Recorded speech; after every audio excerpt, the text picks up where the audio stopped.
He's going to get a third term. So Trump 28, Trump is going to be president in 28, and people just ought to get accommodated with that. So what about the 22nd Amendment?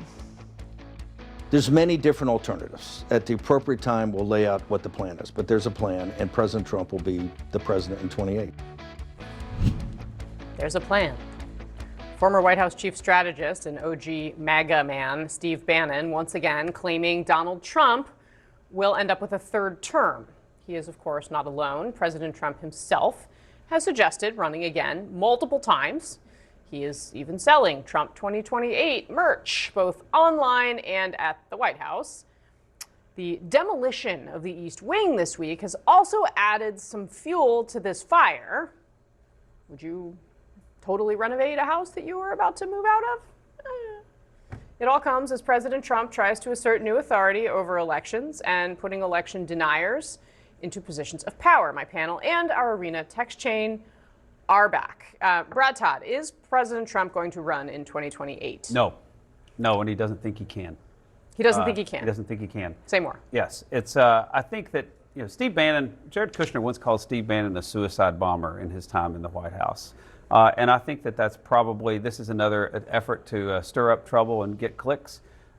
I do tell you that if there was a plan, I don't think they would do it in an interview with The Economist. I mean, I love The Economist. I subscribe to The Economist.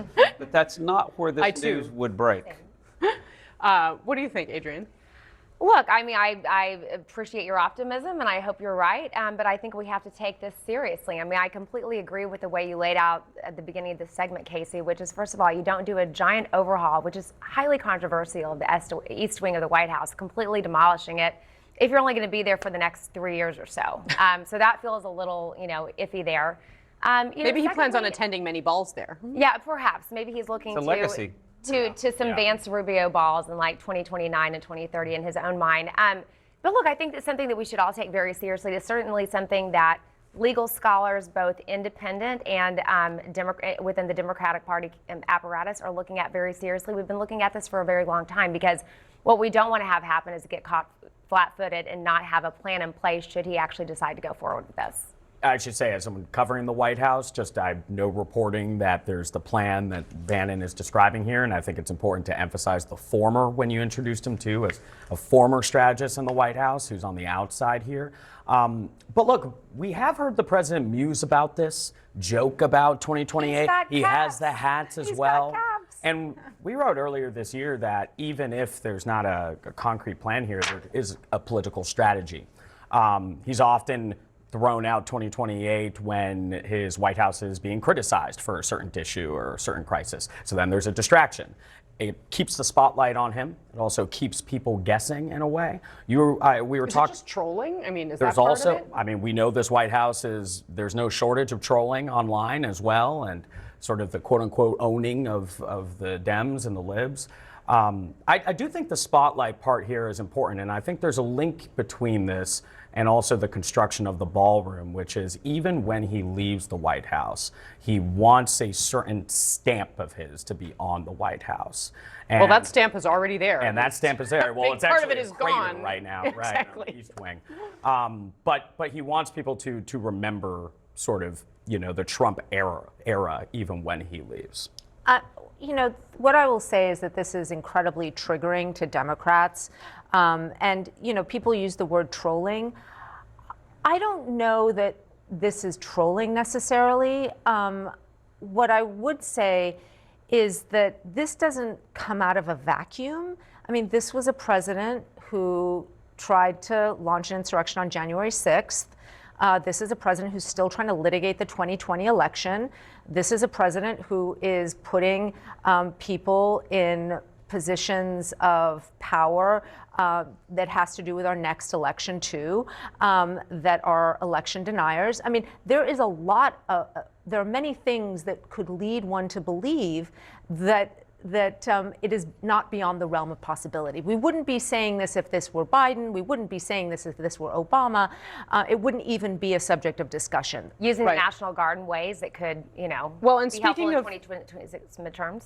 Adrienne, speaking of the way that things become part of the conversation, this was Maggie Haberman talking to Vanity Fair. She says this: he clearly enjoys knowing that it bothers Democrats that he says this about a third term.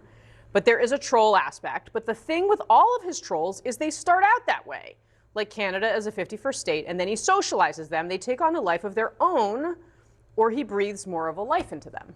I mean, Maggie is the point of covering Donald Trump, and she knows what's going on in his brain, and she's a great analyzer of his thoughts. I mean, this is the playbook that we've seen him play out. I mean, he just laid it out there very succinctly. You know, he also talked about Greenland. Let's not forget that that's still out there in the ether, that, you know, he's attempting to acquire that land. It's something we have to take very seriously. And I think that oftentimes people, especially a lot of the MAGA Republicans, like to sort of laugh it off and call us snowflakes and say that we're, you know, it's a joke and we're taking it too seriously. But at the end of the day, the way that was just laid out is exactly why we do take it seriously. These are real threats. There's this AI video from as recently as over the weekend where the president is, you know, doing a version of this trolling thing. I mean, Brad, why are they doing that? Well, we've never had a president who has such an acute understanding of how to rewire the brains of his enemies 5 times a day. And by doing so, you keep them off their game. You keep them talking about things that don't matter. And I think that there's a lot to the way he does this. He knows his use of the internet helped propel him more than Steve Bannon did to be a president in 2016. And I think he continues to do that. He understands internet culture. It's a throwaway culture, right? You do things, they get thrown away, people laugh, you own the moment. But I think the problem here is with that is that you're making the same 2 different arguments all the time. One argument is, oh, he's just trolling and it doesn't matter. And the other argument is, oh, but he said it when he does things that he says, then it's like, but look, he said it and we should just agree with that. Aren't you the OG, take him seriously but not literally? Right. We shouldn't take him literally and not seriously. I mean, you can't you're always trying to have it both ways, and I think that's what is. Well, we should take him literally because we are watching this play out, obviously in the courts and the DOJ too, when he's going after his political enemies. He said he would do that. I guess we're going to find out. Former Trump Svengali Steve Bannon today hinted that President Trump might run for president again, even though the U.S. Constitution doesn't allow for such a thing, in 2028. Take a listen. He's going to get a third term. So Trump 28. Trump is going to be president in 28. And people just ought to get accommodated with that. So what about the 22nd Amendment? There's many different alternatives. At the appropriate time, we'll lay out what the plan is. But there's a plan, and President Trump will be the president in 28. There is this kind of wacky theory that J.D. Vance will run for president with Trump as his vice president, and then J.D. Vance gets into office and flips it. But do you think Bannon actually believes this, or is just trolling? I think he was with The Economist there. Trolling is the word I would have used, Jake. I mean, I don't know any serious, smart conservative that listens to Steve Bannon. I mean, he's a crazy person. I think this is a troll. I think they love trotting this story out every few months. Between the 22nd Amendment and the 12th Amendment, which says if someone's not eligible to be president, they can eligible to be vice president, it's going to get blocked. And the states control who's on the ballots. You'll have states like California and Colorado who will just not list Donald Trump on the ballot as the presidential candidate in 2028, and that'll be the end of it. So I think they love laughing at people and getting everyone all riled up, but at the end of the day, it's not going to go anywhere. Well, you know, you mentioned that this is a crazy person that no one listens to, and yet this is a person that has a huge platform that people actually do listen to. I think a lot of people in MAGA world listen to Steve Bannon. They do, and I think whether they should is another matter. But exactly. And I think you know, even though all the case that you outlined and why Donald Trump cannot be on the ticket are all the reasons. I mean, this is not constitutionally possible. I still think you have to take it seriously. I mean, they are bending the levers of power and the courts and the legal system to their benefit. And I mean, while I don't think a Trump third term is possible, I still think it's something that Democrats should take seriously. I think after January 6th, you got to take it all. Yeah.